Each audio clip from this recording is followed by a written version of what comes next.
యేసు విషయమై తాను ఇచ్చిన సాక్ష్యం నిమిత్తమును దేవుని వాక్యం నిమిత్తమును శిరచ్ఛేదనము చేయబడిన వారి ఆత్మలను సూచిని వారు బ్రతికిన వారై 1000 సంవత్సరములు క్రీస్తుతో కూడా రాజ్యము చేసిరి. ఆ 1000 సంవత్సరములు గడుచు వరకు కడమ మృతులు బ్రతకలేదు. ఇదియే మొదటి పునరుద్ధానం. ఈ మొదటి పునరుద్ధానంలో పాలు వారు ధన్యులను పరిశుద్ధులై ఉందరు. ఇట్టి వారి మీద రెండవ మరణమునకు అధికారము లేదు. వీరు దేవునికిని క్రీస్తుకును యాజకులై క్రీస్తుతో కూడా 1000 సంవత్సరములు రాజ్యము చేయుదురు అనే మాట ఇక్కడ మనం చూస్తున్నాం. 6వ లైన్లో 7వ లైన్లో మనం చూస్తే 4వ వచనం 7వ లైన్లో మనము చూస్తే యేసు విషయమై తామిచ్చిన సాక్ష్యము నిమిత్తమును దేవుని వాక్యము నిమిత్తమును వాళ్ళు ఏం చేయబడ్డారట? శిరచ్ఛేదనము చేయబడ్డారు. ఎందుకు చేయబడ్డారు? ఆ 7 ఏళ్ల శ్రమల కాలంలో వీళ్ళు పరిశుద్ధులు. అరే 3వ లైన్లో 4వ వచ్చిన 3వ క్రూర మృగమునకైనను దాని బొమ్మకైనను నమస్కారం చేయక తమ నొసళ్ల ఎందుకని చేతుల ఎందుకని దాని ముద్ర వేయించుకొని వారిని యేసు విషయమై తామిచ్చిన సాక్ష్యం నిమిత్తం దేవుని వాక్యం నిమిత్తం శిరచ్ఛేదనము చేయబడిరి అని మనము చదువుకుంటూ ఉన్నాం. ఎందుకు నేను సిరియా ప్రాంతాన్ని ఎన్నుకున్నాను? యాంటీ క్రైస్టు ఆ దేశం నుండి ఎందుకు వస్తాడని ఎన్నుకున్నాను అంటే దాని బ్యాక్గ్రౌండ్ ఏముందంటే ఐసిస్ అనే బ్యాక్గ్రౌండ్ దానికి ఉంది. ఐసిస్ వాళ్ళు వాడేది ఏంటి అంటే ఖడ్గం, శిరచ్ఛేదనం. దేశంలో కానీ ఇతర దేశాల్లో కొన్ని దేశాల్లో మరణ శిక్ష ఎవరికైనా విధించాలి అంటే గవర్నమెంట్ వాళ్ళు మరి ఉరి శిక్ష వేస్తారు. కానీ ఐసిస్ సిరియా దేశంలో ఐసిస్ యొక్క బ్యాక్గ్రౌండ్ ఏంటి అంటే మరి ఖడ్గంతో వాళ్ళు ఏం చేస్తారంటే శిరచ్ఛేదనం చేసేస్తారు. ఐసిస్ అని నిన్న గూగుల్లో నేను కొట్టి చూస్తే అది Islamic state of Iraq and Syria అని వచ్చింది కదండి. ఐసిస్ అనేది మనం చూస్తే Islamic state of Iraq and Syria. కాబట్టి ఈ 4 ప్రాంతాలు కూడా మరి అషూరు ప్రాంతానికి చెందినవే. మరి 4గిట్లో మీరు ఈజిప్ట్ ఎందుకు ఎన్నుకోలేదండి? మీరు మరి టర్కీ ఎందుకు ఎన్నుకోలేదు? ఇరాక్ ఎందుకు ఎన్నుకోలేదు? సిరియానే ఎందుకు ఎన్నుకున్నారు అంటే పరిశుద్ధ గ్రంథం ప్రకటన గ్రంథం 20వ అధ్యాయము 4వ వచనం క్లియర్ కట్ గా చెప్తుంది. వచ్చిన వాడు శిరచ్ఛేదనంతో సంఘాన్ని హింసిస్తాడు, యూదుల్ని హింసిస్తాడు అని మనం చదువుకుంటూ ఉన్నాం. కాబట్టి నిశ్చయముగా దేవుని బిడ్డలారా, వచ్చేవాడు ఇస్లామిక్ బ్యాక్గ్రౌండ్ అయి ఉండాలి. వాడు ఇస్లామిక్ మతానికి చెందిన వాడై ఉండి ఈ రోమా క్యాథలిక్ రోమా సంఘం 10 మంది దేశాలు వాడికి సపోర్ట్ చేసి వాడిని నిలబెడతాయి. నీవే ఈ ప్రపంచం మొత్తాన్ని పరిపాలన చేయాలని బైబిల్ చెప్తుంది. అంటే 17వ అధ్యాయంలో ఆ 10 మంది రాజులు ఇది వరకు రాజ్యమును పొందలేదు. కానీ ఒక గడియ క్రూర మృగముతో అంటే యాంటీ క్రైస్టుతో కూడా ఆ 10 మంది రాజులు ఏం చేస్తారంట? అధికారమును పొందుదురు అని మనం ప్రకటన గ్రంథం 17వ అధ్యాయం 10-11 వచనాల్లో ఇప్పటి వరకు చదువుకున్నాం. కాబట్టి నిశ్చయముగా ఇప్పుడు ప్రస్తుతం ప్రపంచమంతా కూడా విస్తరించేది క్రైస్తవ్యం కాదండి. చాలా మంది క్రైస్తవులు పొరపడుతున్నారు. ఇతర దేశాల్లో మీరు వెళ్ళి చూడండి. ఈవెన్ అమెరికాలో కూడా ఇస్లామిక్ మతం అనేది చాలా స్పీడ్ గా విస్తరిస్తుంది. ఈ 666వ ముద్ర రాత్రి మనం చదివాము. 666వ ముద్ర అనేది ఇస్లామిక్ ఆ యొక్క ఖురాన్ లో కూడా ఉంది. ఖురాన్ లో కూడా అక్కడ ఒక మాట ఏమని వ్రాయబడింది అంటే దేవునికి మహిమ కలుగును గాక. అక్కడ ఒక మాట చక్కగా వ్రాయబడి ఉంది. అది ఏదో మాట ఒకటి వ్రాయబడి ఉంది. ముస్లింస్ ని మీరు ఎప్పుడైనా కలిస్తే అడగండి. ఆ యొక్క ఖురాన్ లో ఏమని వ్రాయబడింది అంటే యేసు ప్రభు మహమ్మద్ లాంటి మోషే లాంటి ఒక ప్రవక్త అని మాత్రమే వాళ్ళు నమ్ముతారు. ఆయన కన్యక గర్భన పుట్టాడు కానీ ఆయన శిలువ మరణం పొందలేదు, ఆయన సహజ మరణమే పొందాడు అని చెప్పి వాళ్ళు వాదిస్తూ ఉంటారు. అసలు అబ్రహాముకి అసలు పిల్లలు, అసలు సంతానం మేమే. అసలు భార్య శారా కాదు, ఆమె దాసి. మరి ఇస్సాకు దాసి కుమారుడు, అసలు భార్య హాగరు. ఇష్మాయేలేమో హాగరు సొంత భార్య కుమారుడు. మేమందరం కూడా సొంత పిల్లల సంతానం అని చెప్పి వాళ్ళు చాలా మంది, ఎందుకంటే నా స్నేహితులందరూ కూడా ఇక్కడ వారిష్ కూడా, సీతాఫల్ మండి, చిలకలు కూడా, ఈ ప్రాంతం అంతా కూడా నాకు ఎక్కువగా ముస్లిం సహోదరులే నాకు ఫ్రెండ్స్ ఉండేవాడు. అప్పట్లో నాకు అంత వాక్య ప్రత్యక్షత అనేది లేదు. మీరు బైబిల్ని ఖురాన్ని పెట్టుకుని పక్క పక్కన కనుక చూసినట్లయితే రెండు కూడా ఈక్వల్ గానే కనబడతాయి. యేసు శిలువ మరణం పొందలేదు అనే మాట తప్ప మిగతా విషయాలన్నీ కూడా. ఎందుకంటే క్రీస్తు శకం 600 సంవత్సరంలో అనే ప్రవక్త ఆయన ఒక గుహలో కూర్చొని ఒక రోజు ప్రార్థన చేసుకుంటుంటే ఒక దేవదూత ప్రత్యక్షమై ఆయనకి ఒక గ్రంథం ఇచ్చి చదవమన్నాడు. ఆయన తను ప్రత్యక్షపరుచుకొని తాను గాబ్రియేల్ అని, దేవుని యొద్ద నుండి పంపబడ్డానని, కాబట్టి ఈ గ్రంథాన్ని చదవమని చెప్పి ఆయనకి ఇస్తే ఆ గ్రంథంలో మాటలు ఆయనకి ఏమీ కూడా అర్థం కాలేదు. అప్పుడు ఇంటికి వెళ్లి భార్య చేతికి ఇచ్చాడు. భార్య ఎవరు అంటే రోమన్ క్యాథలిక్ చెందినటువంటి ఖదీజా. ఆమె పేరు ఖదీజా. ఆ మహమ్మద్ ప్రవక్త కంటే కూడా ఆమె 15 సంవత్సరాలు పెద్దదై ఉంది. ఆమె రోమన్ క్యాథలిక్ చెందింది. రోమన్ క్యాథలిక్ వాళ్ళకి అంతగా ప్రత్యక్షత లేదు కాబట్టి ఆమె కొద్దిగా ఆమె తెలిసిన మాటలన్నీ కూడా ఆయనకి తెలియజేస్తూ, మహమ్మద్ ప్రవక్తకి భర్తకి తెలియజేస్తూ ఒక పాస్టర్ గారిని పరిచయం చేసింది. ఆయన అనుకున్నాడు ఈయనకి దైవ ప్రత్యక్షత కలిగింది అని చెప్పేసి మరి కొన్ని విషయాలు ఆయనకు బోధిస్తూ వెళ్ళాడు. కానీ ఆయన సరైనటువంటి రీతిలో గైడ్ చేయలేకపోయాడు. ఆ పాస్టర్ గారు మహమ్మద్ ప్రవక్తని సరైన రీతిలో గైడ్ చేయలేకపోయాడు. ఆ కాలంలో మరి పాస్టర్ గారు రాశాడు ఆ గ్రంథాన్ని, మరి ఆ మహమ్మద్ ప్రవక్త ఎత్తి రాశాడో తెలియదు. కానీ అన్ని మంచిగానే పరిశుద్ధ గ్రంథములో ఎలా ఉందో యాజ్ ఇట్ ఈస్ గా ఆ ఖురాన్ లో దించాడు. కానీ యేసు ప్రభు కూడా కన్యక గర్భాన్నే జన్మించాడని రాశాడు. కానీ చివరికి ఆయన యేసు ప్రభు సిలువలో ఆయన మరణించలేదు, సహజ మరణం అని చెప్పేసి రాశాడు. మరి శారాను ఇస్సాకునేమో దాసుడిగా మరి దాసి కుమారుడిగా అక్కడ ఆయన ఎత్తి రాశాడు. ఇష్మాయేల్ని హాగర్నేమో సొంత భార్య సంతానంగా ఎత్తి రాశాడు. కాబట్టి వాళ్ళ గ్రంథంలో కూడా ఏమైనా వ్రాయబడి ఉంది అంటే 666 ముద్ర వాళ్ళ దాంట్లో కూడా వ్రాయబడి ఉంది.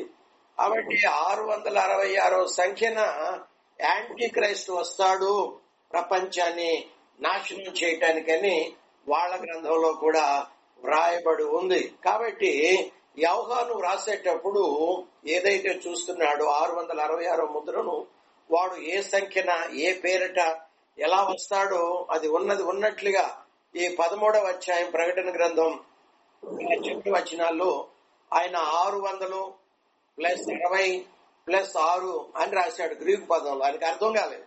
అర్థం కాక 600 + 60 + 6 అని రాస్తే దాన్ని ఇంగ్లీష్ లోకి ట్రాన్స్లేట్ చేసే వాళ్ళు 666 ఇట్లెందుకు ఎత్తి రాశాడు వాళ్ళకి అర్థం కాక ఈ మొత్తాన్ని 666 గా వాళ్ళు అభివర్ణిస్తూ రాశారు. మీరు బైబిల్లో చదువుకోండి, ప్రకటన గ్రంథం 13వ అధ్యాయము. మరి మనం ఇక్కడ చూసినట్లయితే 18వ వచనంలో బుద్ధి గలవాడు మృగము యొక్క సంఖ్యను లెక్కింపనేమో, అది ఒక మనుషుని సంఖ్యయే. ఆ సంఖ్య 666.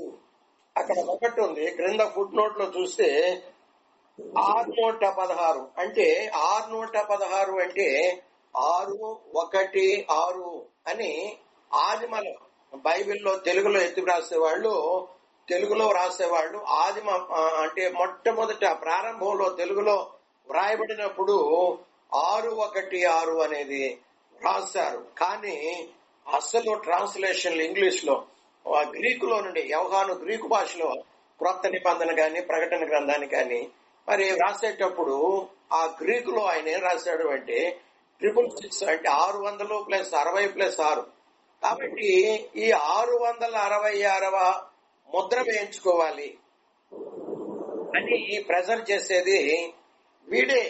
ఎందుకంటే ఇస్లాం మొత్తాన్ని ఒకప్పుడు ఇరాక్ లో, ఇరాన్ లో క్రైస్తవుడు అంటూ ఉండకూడదని ఈ యొక్క ఇరాన్ మతం, ఈ యొక్క ఇస్లాం మతం వాళ్ళందరినీ కూడా సంహరించి తుడిచిపెట్టేసేసారు. చాలా భయంకరం. ఇస్లామిక్ వాళ్ళకి హిందువులంటే కాదు ద్వేషం, క్రైస్తవులు అంటే, పరిశుద్ధులు అంటే, తర్వాత యూదులు అంటే శత్రువులుగా వాళ్ళని చూస్తా ఉంటారు. కాబట్టి ఆ వచ్చేవాడు 666 సంఖ్య మీద, ముద్ర మీద, ఆ పేరిట అంటే in the name of Allah పేరునే వాడు వస్తాడు అని ఆ ఖురాన్ లో వ్రాయబడి ఉంది. In the name of Allah సైనికుడిగా నేను వస్తున్నాను, ఖడ్గం పట్టుకొని ఒక్క ఇస్లాం మతమే ప్రపంచమంతా ఉండాలి, మరొక మతం అనేది ఉండటానికి వీల్లేదు అని ప్రతి ఒక్కరిని తుడిచివేయటానికి వాడు రాబోతూ ఉన్నాడు. కాబట్టి మరి అట్టివాడికి, ఎందుకంటే వాడు ఎలా వస్తాడు అని రాత్రి చదువుకున్నామంటే, ఈ 10 మంది రాజులు ఉన్నారు కదా, యూరోపియన్ యూనియన్ 10 మందిగా ఏర్పడి ప్రపంచాన్ని ఏలాలి మేమే అని ఒకటిగా మరి ఏర్పడి వాళ్ళు వస్తున్నప్పుడు వీడికి ఎందుకు అధికారం కట్టబెడుతున్నారు? వీడు ఇస్లామిక్ మతం కదా, వీళ్ళంతా ఈ 10 కంట్రీస్ రోమన్ క్యాథలిక్ కదా, ఎందుకు వాడికి అలా కట్టబెడుతున్నారు అనేది నేను ఆలోచిస్తా ఉండాను. ఈ 10 రాజ్యాలు ఏంటేంటి అంటే, మరి ఫ్రాన్స్ ఒకటి, బెల్జియం ఒకటి, తర్వాత స్పెయిన్, లగ్జంబర్గ్, తర్వాత మనం చూస్తే హాలండ్, ఇటలీ, పశ్చిమ జర్మనీ, ఇంకా డెన్మార్క్, ఇంగ్లాండ్, ఐర్లాండ్, గ్రీకు దేశాలు, ఈ 10 ఒకటిగా ఏర్పడి ఇప్పుడు ప్రపంచమంతా కూడా ఒకటిగా, అంటే యేసు ప్రభు కాలంలో 10 రాజ్యాలు ఏర్పడి 10 మంది రాజులు ఒకటిగా ఏ రీతిగా మరి వాళ్ళు పరిపాలన చేశారో అది ఒకప్పుడు ఉంది, కానీ ప్రస్తుతం లేదు. అది ముందుకు రాబోతుంది అని మనం 17వ అధ్యాయంలో చదువుకున్న రీతిగా ఆ క్రూర మృగాన్ని పోలినటువంటి ఒక సామ్రాజ్యం రాబోతుంది. రోమన్ క్యాథలిక్ సామ్రాజ్యం, రోమా సామ్రాజ్యం అనే పేరు. కాబట్టి అది వాడు పరిపాలన చేయకుండా న్యూట్రల్ గా ఉండి, ఎందుకు ఈ యొక్క యాంటీ క్రైస్ట్ కి వాళ్ళు అప్పగిస్తున్నారు అని మనం చూసినట్లయితే, వీళ్ళ బలమంతా కూడా ఎందుకు వాడికి అప్పగిస్తున్నారు? రాత్రి మనం ఒక మాట చదువుకున్నాం, దానియేలు గ్రంథానికి రండి, 8వ అధ్యాయము. దానియేలు గ్రంథము 8వ అధ్యాయంలో మనం చదువుకున్నాం 23, 24, 25 వచనాలు. 23వ వచనము నుండి వారి ప్రభుత్వం యొక్క 8వ అధ్యాయము 23వ వచనము నుండి, వారి ప్రభుత్వం యొక్క అంతములో వారి అతిక్రమములు సంపూర్తి అవుతుండగా, ఎవరి ప్రభుత్వం, ఎవరి అతిక్రమాలు సంపూర్తి అవుతున్నాయి అంటే 3వ సామ్రాజ్యం, గ్రేకీల సామ్రాజ్యం. కాబట్టి అది సంపూర్తి అవుతుండగా క్రూర మృగము గలవాడును యుక్తి గలవాడునై ఉండి, వాడు యుక్తిపరుడంట. ఈ 10 మంది రోమా సామ్రాజ్యం, ఈ 10 మంది రాజులు వీడికి ఎందుకు ఈ అధికారాన్ని కట్టబెడుతున్నారు? మేము న్యూట్రల్ గా ఉంటాం, మేము ఊరక సింహాసనాల మీద పేరు కూర్చుంటాం, కానీ నీవే ప్రపంచమంతా అధికారం చెలాయించాలి అని ఎందుకు వీడికి కట్టబెడుతున్నారు అని మనం చూసినట్లయితే, వాడిని యాంటీ క్రైస్ట్ ని బైబిల్ గ్రంథం ఏమని అభివర్ణిస్తుంది అంటే, వాడు యుక్తి గలవాడునై ఉన్నాడు, వాడు ఉపాయము తెలుసుకుని ఒక రాజు పుట్టినట్టు, అతడు గెలుచును కానీ తన స్వంత బలము వలన గెలవడు అని మనం చూస్తున్నాం. వాడికి బలం ఎక్కడి నుండి వచ్చింది అంటే, ఈ 10 మంది రోమా ఈ యొక్క సామ్రాజ్యం యొక్క రాజులు వాడికి బలాన్ని కట్టబెట్టారు. వాడు ఒంటరిగా ఉంటే వాడేమీ చేయలేడు. యాంటీ క్రైస్ట్ ఈ ప్రపంచంలో ఉన్నటువంటి మిలిటరీ, ఆర్మీ, నేవీ సైనికులందరూ కూడా వాడి కిందగా సరెండర్ కారు. కానీ లేఖనాల ప్రకారం ఇది వాడికి సరెండర్ అవ్వాలి అంటే, ఈ 10 మంది ఈ రాజులు, రోమా సామ్రాజ్యంలో ఉన్నటువంటి 10 మంది రాజులు వాళ్ళ బలాన్ని, వాళ్ళ అధికారాన్ని వాడికి కట్టబెడతారు. కాబట్టి బైబిల్ చెప్తుంది ఏంటంటే, వాడు గెలుచును కానీ, 24వ వచనంలో, వాడు గెలుచును కానీ వాడు స్వంత బలము వలన గెలవడు, ఆశ్చర్యముగా శత్రువులను నాశనము చేయటి యందు అభివృద్ధి పొందుచు, ఇష్టమైనట్టుగా జరిగించుచు బలవంతుల్ని అంటే పరిశుద్ధ జనమును 7 ఏళ్ల శ్రమల కాలంలో పరిశుద్ధ జనం మొదటి 3.5 సంవత్సరాలు పరిశుద్ధ జనమును నశింప చేయును. మరియు అతడు ఉపాయము కలిగిన వాడై మోసము చేసి తనకు లాభము తెచ్చుకును అని మనము ఈ భాగములో చదువుకుంటా ఉన్నాం. దేవునికి మహిమ కలుగును గాక. దేవుని చిన్నాంగం ఎందుకు చెప్తున్నానంటే, ఈ 10 మంది వాళ్ళు ప్రపంచాన్ని చక్రవర్తులుగా ఉండి ఏలుబడి చేయకుండా వీడికి ఎందుకు కట్టబెడుతున్నారు? వీడు చిన్న కొమ్ము, 10 కొమ్ముల్లో నుండి 3 కొమ్ములు విరిచివేయబడ్డాయని రాత్రి 7వ అధ్యాయం దానియేలు గ్రంథంలో మనం చదువుకున్నాం.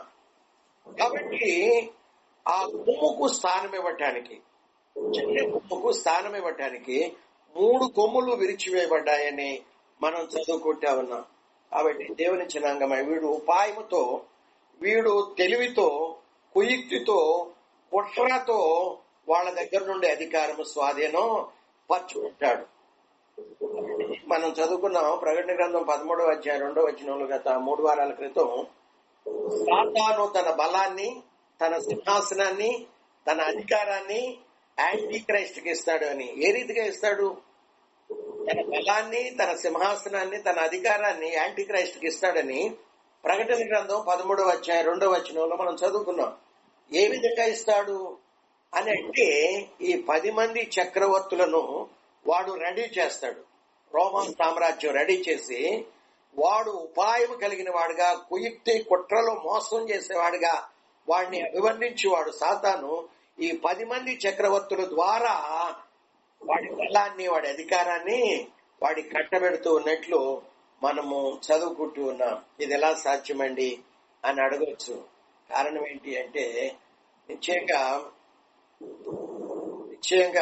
ఇప్పుడు కుమారస్వామి ఎవరో ఉండాడు కర్ణాటకలో కుమారస్వామి. ఒకప్పుడు ఆయనకి 30 సీట్లు కూడా రాలా. కర్ణాటక పెద్ద రాష్ట్రం, చాలా సీట్లు. కానీ కాంగ్రెస్ కు చాలా ఎక్కువ వచ్చినాయి, 100కు పైగా వచ్చినాయి. కేవలం 30 సీట్లు వచ్చినోడికి అంటే వాళ్ళకి బలం లేదు. ఎవరికి? గవర్నమెంట్ ఫామ్ చేయటానికి కాంగ్రెస్ వాళ్ళకి సరిపడా బలం లేకపోయేసరికి, వాడు న్యూట్రల్ గా ఉండేసరికి చివరికి దాన్ని ఏమంటారు ఇంగ్లీష్ లో, మేక్ ఏదో అంటారు.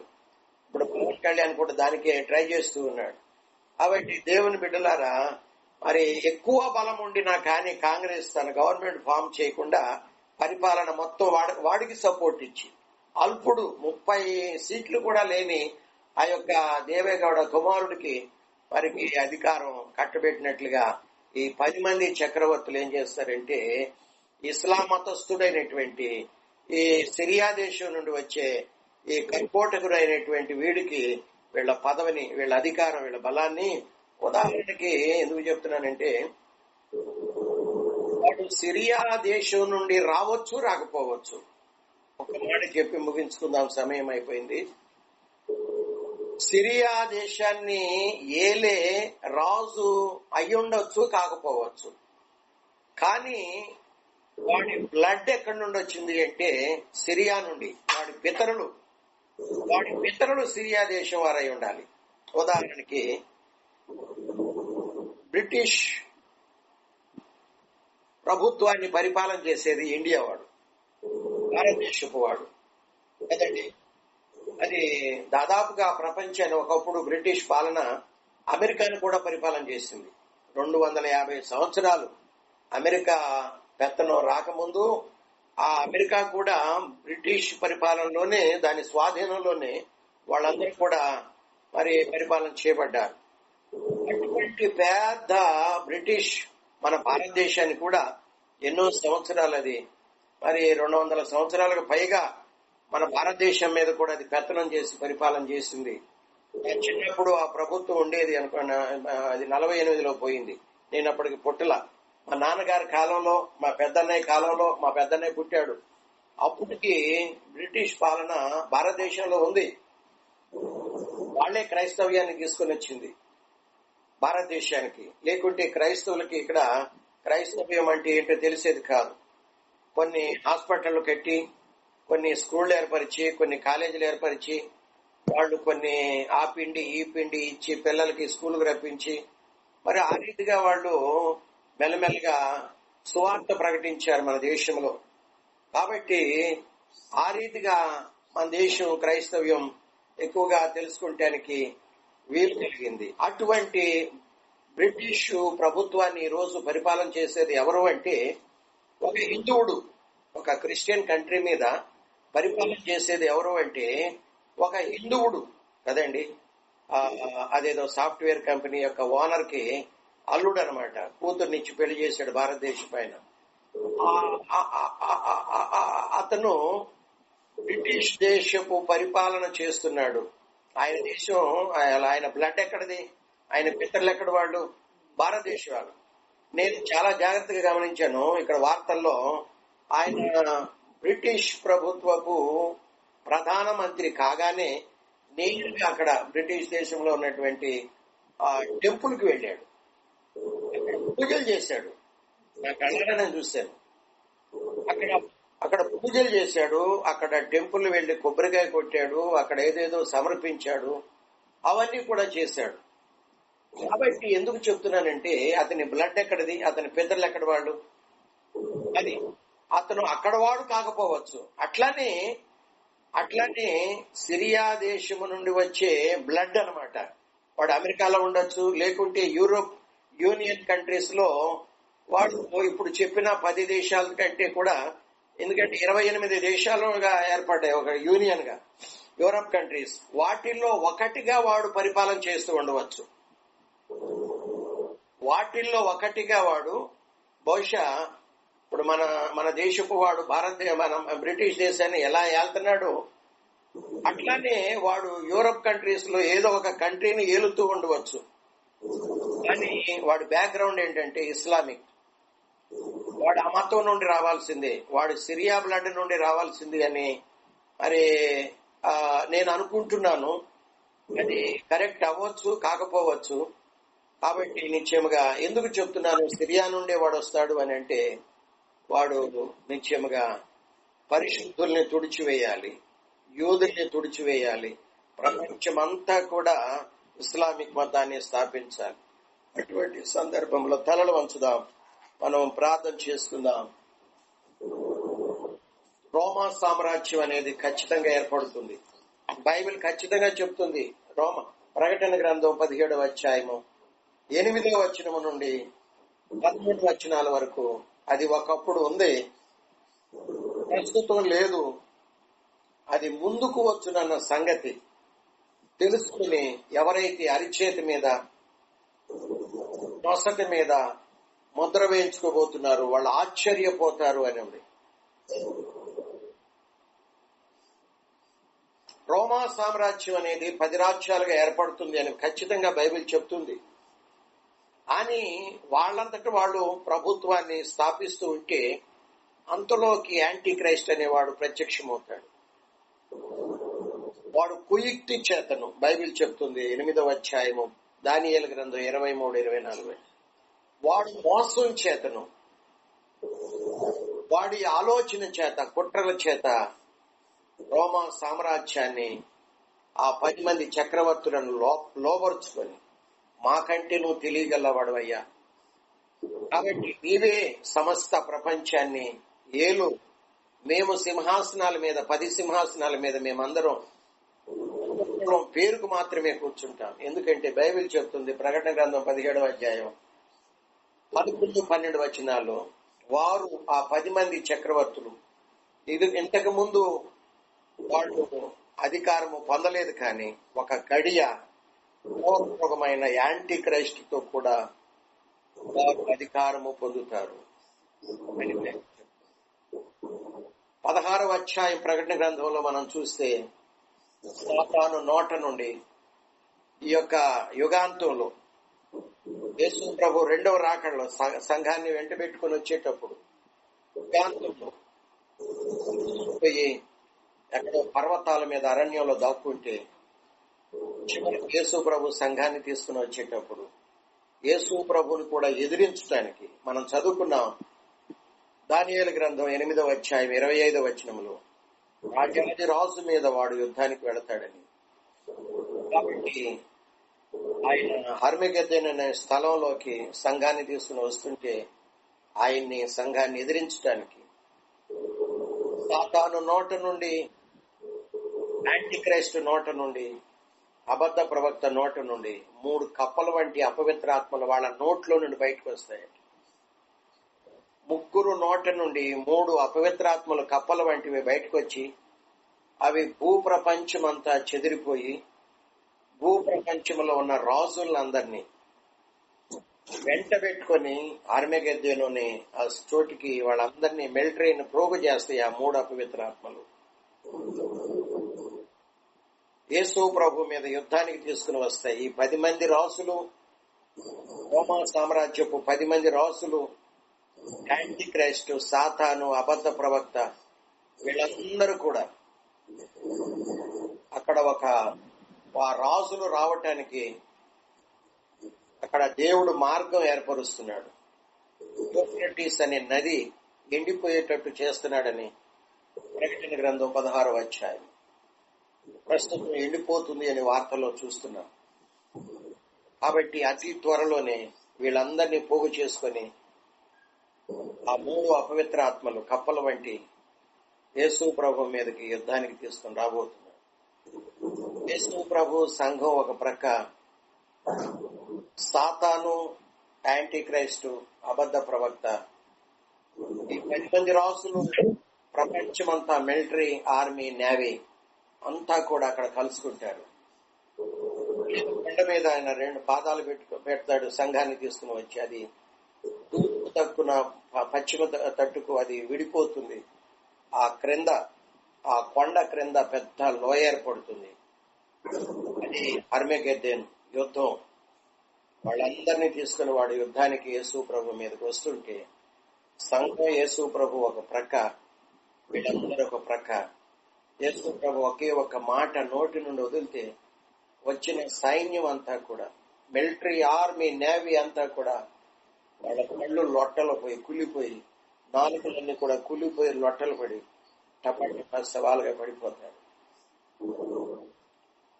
ఉన్నపాటునే ప్రాణంతోనే యాంటీ క్రైస్ట్ ని, అబద్ధ ప్రవక్తని యేసయ్య అగ్నిగంధకాలతో మండే గుండంలో వేస్తాడు. సాతాన్ని 1000 సంవత్సరాలు పాతాళంలో, అగాధంలో వేస్తాడు. వాడు ఒకప్పుడు ఉండిన కానీ ఇప్పుడు లేడు. అంటే అది అది ఆదికాండం 10వ అధ్యాయంలో ఒకడు ఉన్నాడు. వాడి ఆత్మ అగాధంలో నుండి పైకి వచ్చి యాంటీ క్రైస్ట్ లో ప్రవేశిస్తుంది. వాడి పేరు ఆదికాండం 10వ అధ్యాయంలో ఒకడు ఉన్నాడు. వాడు పరాక్రమశాలి. వాడికి ఒక కోరిక ఉంది. అది ఏ పేరు అంటే నిమ్రోదు అనేవాడు. నిమ్రోదు అనేవాడికి దేవుణ్ణి కావాలి. ఎందుకంటే వాడికి ఆ వాంఛ ఉంది కాబట్టి. నిమ్రోదు అనేవాడికి సాతాను తన సింహాసనాన్ని, తన బలాన్ని, తన అధికారాన్ని నిమ్రోదుకి ఇచ్చాడు. నిమ్రోదు ప్రపంచమంతటికి నేనే అధికారిగా ఉండాలి అని వాడు అప్పట్లో అనుకొని, చెదిరిపోకుండా మనం అందరం గోపురం కట్టుకుందాం రండి. అది వాడు అప్పట్లో అన్నాడు, సాతాను నీవు నా కుమారుడుగా ఉండాలి, నేను నీకు తండ్రిగా ఉంటాను అంటే, వాడు కూడా అదే, నీకు ఆశ ఉంది కదా ప్రపంచం మొత్తాన్ని ఏలాలని, కాబట్టి నీ కోరిక నేను తీరుస్తాను, నేను నీకు తండ్రిగా ఉంటాను, కుమారుడుగా ఉండాలి అంటే నీవే నా ప్రభువి, నీవే నా తండ్రివి, నీవే నా దేవుడివి, నేను నీకు ఇక్కడ గోపురం కడతాను, ఇదిగో నా తలపైన నువ్వుండు, నేను ఈ ప్రపంచం తలపైన నేనుంటానని నిమ్రోదు అప్పుడు వాంఛించాడు.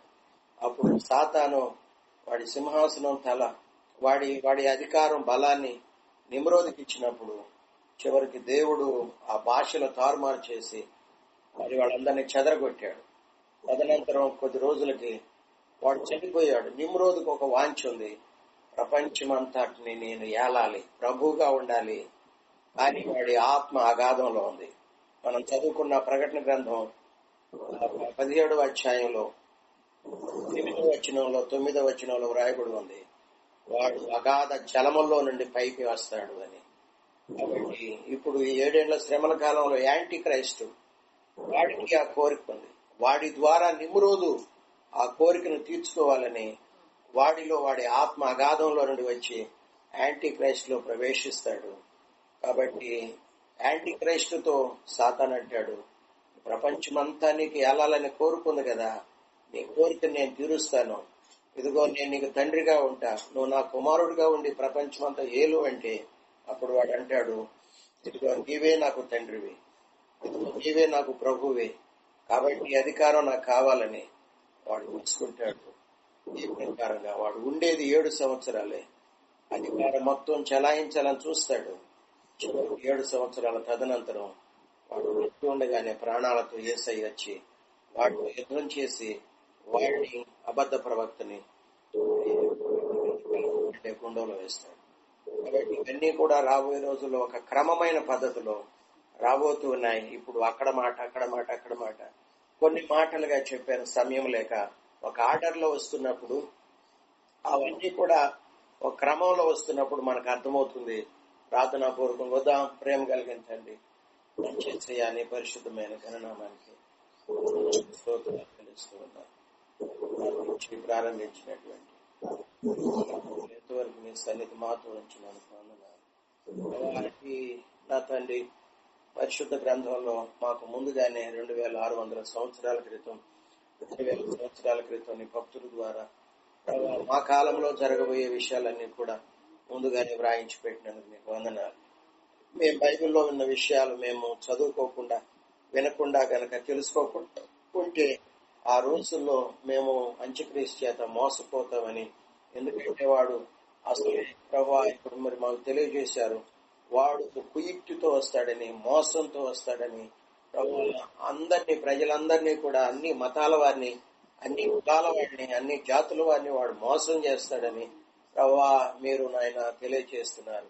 కాబట్టి వాడు మోసంలో మేము పడిపోకుండా, వాడు కుయుక్తి నెరిగి మేము వాడు కుతంత్రాల్లో పడకుండా మేము క్రీస్తు పక్షాన్ని నిలబడి ప్రభువా మా తలలో శిరచ్ఛేదనం చేయబడినప్పటికీ నిశ్చయంగా మేము కొద్ది కాలం శ్రమలు అనుభవిస్తే మాకు మెప్పు మహిమ ఘనత ఉంటుందని మేము తెలుసుకొని ప్రభువా జీవించడానికి ప్రతి ఒక్కరిని కూడా రాబోయే దినాలు అభిషేకించి మీ సన్నిధానంలో తోడుకుంటామని ప్రార్థన చేస్తున్నాం. వింటున్నాం, మేము విడిచిపెట్టిపోకుండా ఏ మాటలైతే మేము వింటున్నామో హృదయాల్లో బదిలిపరుచుకొని ప్రభువా మాటల ప్రకారం జీవించే గొప్ప భాగ్యం ప్రతి ఒక్కరికి దయచేసి మహిమ పొందమని ఈ వారమంతా ఉద్యోగాల్లో, వ్యాపారాల్లో, ప్రయాణాల్లో, విద్యల్లో ప్రభువా సమస్తంలో మీరు తోడుగా ఉండి మీ నామానికి మహిమ ఘనత ప్రభావం తెచ్చుకోమని యేసయ్య ప్రశస్త నామంలో ప్రార్థిస్తున్నాము తండ్రి. ఈ రాక సామీప్యమంచు నేనిప్పుడే గోతించియుంటి, నీ రాక కొరకై నా జీవితము ఆయత పరజమున యేసు ప్రభు.